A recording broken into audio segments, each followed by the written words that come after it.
Hello everyone, it's Enigma here. As all of you know, I am hugely excited for the Super Mario 3D All-Stars collection that is releasing today as of the time I am uploading this video.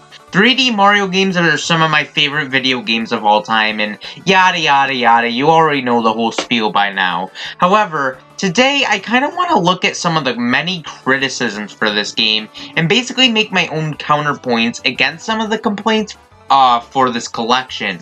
I've seen plenty of complaints over this game, and thus is why I want to make a video discussing my reasons as to why I personally don't understand the complaints for this game, and why I personally do believe this collection will be great. I just want to say that I respect everyone and anyone's opinion. If you think that this collection was just an easy cash grab and nothing else, that's completely your opinion and I won't judge you for it. All I'm doing here is giving my opinion, and I'm hoping you all will respect that as well. Anyways, the first complaint that I have seen floating around the internet is the fact that the games seem to be just simple ports and nothing else. People have claimed Nintendo has done the bare minimum and that we should just emulate these games instead of paying the full price for it. I'll admit myself, I totally wish Nintendo did more with this collection to truly make it stand out from its original games. But I feel like most of the people complaining about this game don't really understand the difference between a remake and a remaster. A remake is a game that completely redoes everything from scratch with a new coat of paint.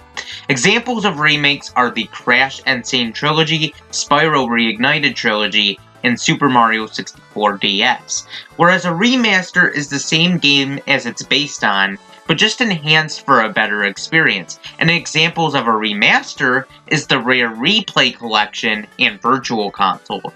In the case of Super Mario 3D All-Stars, it falls under the lines of a remaster, where the game isn't supposed to be touched up as much, and really the point of this is to just enhance the experience for newer hardware.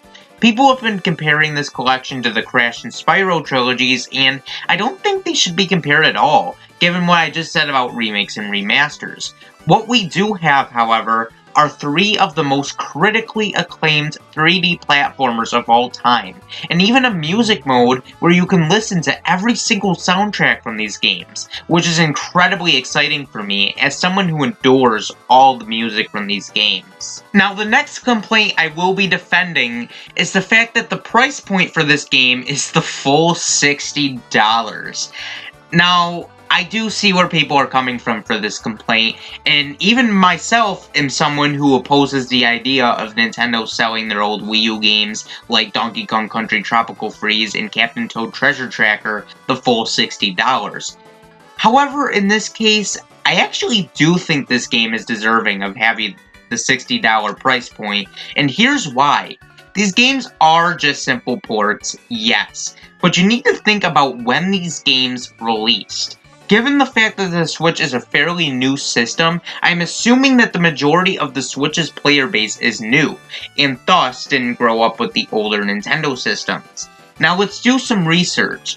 Buying an authentic Super Mario 64 cartridge can cost roughly $20 to $30. Super Mario Sunshine on its own can cost $60 for the GameCube, and Super Mario Galaxy, like 64, can cost roughly $20 to $30.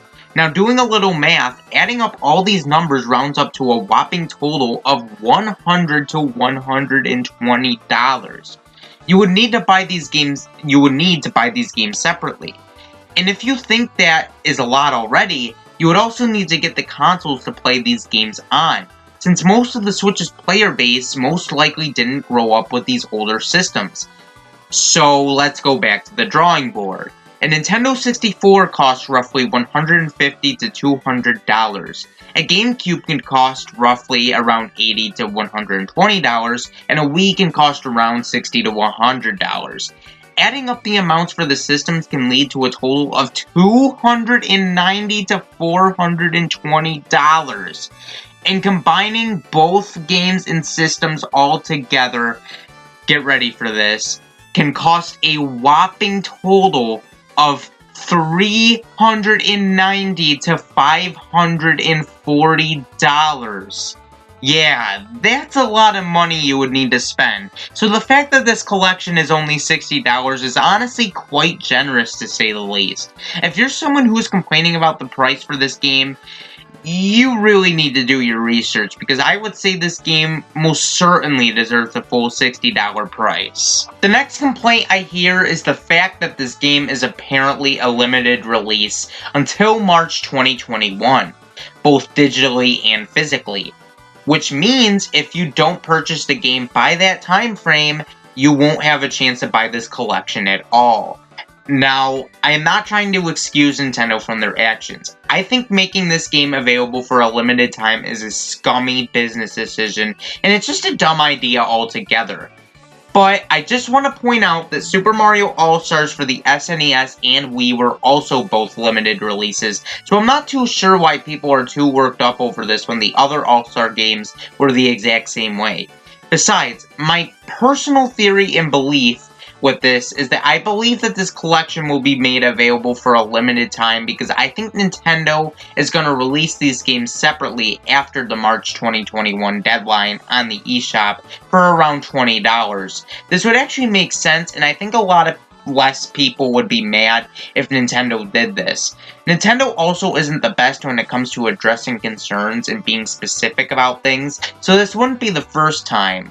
Anyways, even though I don't agree with making this collection available for a limited time, at the same time, there are many reasons as to why this could be a limited release that we just don't know about yet, so we must wait and see. But yeah, these were basically all the major complaints surrounding this collection, and why I personally don't think these complaints are as bad as people are making them out to be. You can feel free to call me a Nintendrone all you want, but this is just my opinion, and I'm certainly excited for this collection, even though some other people probably aren't. My only real complaint is honestly just the lack of Galaxy 2. Everything else about this game is exciting to me, and it will definitely be a joy to re-experience all of these games again on the Switch. So let me know in the comments down below what you think about the Super Mario 3D All-Stars collection. Let me know in the comments down below, and I would love to hear it. Anyways, this has been Enigma, and peace. See you next time.